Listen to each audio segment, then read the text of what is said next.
جو اللہ اور قیامت کے دن پر ایمان رکھتا ہے اسے چاہیے کہ اچھی بات منہ سے نکالے یا خاموش رہے۔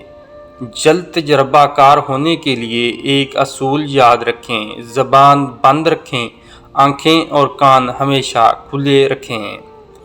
خاموشی آپ کو اپنے مقصد پر توجہ مرکوز کرنے میں مدد دیتی ہے۔ ناراض آدمی کو پیار سے خاموش کرو، بیمار انسان کو نرمی سے خاموش کرو، کنجوس کو سخاوت سے خاموش کرو اور جھوٹے کو سچ کے ساتھ خاموش کرو۔ خاموشی آپ کو ایک کامیاب انسان بننے میں مدد دیتی ہے۔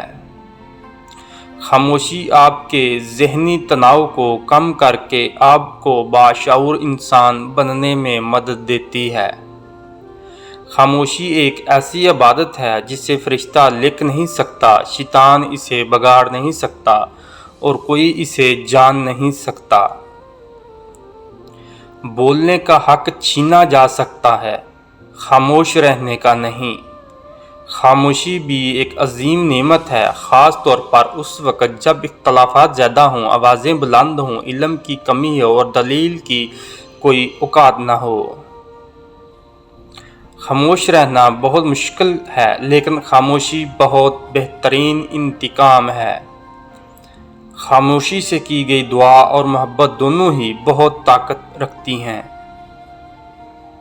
خاموشی کسی کو بتانے کا یہ بہترین طریقہ ہے کہ آپ نے اچھا نہیں کیا۔ احمق اپنی بات سے اور عقل مند اپنی خاموشی سے پہچانا جاتا ہے۔ جب خاموشی کو ہتھیار کے طور پر استعمال کیا جائے تو یہ الفاظ سے بھی زیادہ زخم دے سکتی ہے۔ آپ جتنے خاموش ہوں گے اتنا ہی آپ بہتر سن سکیں گے۔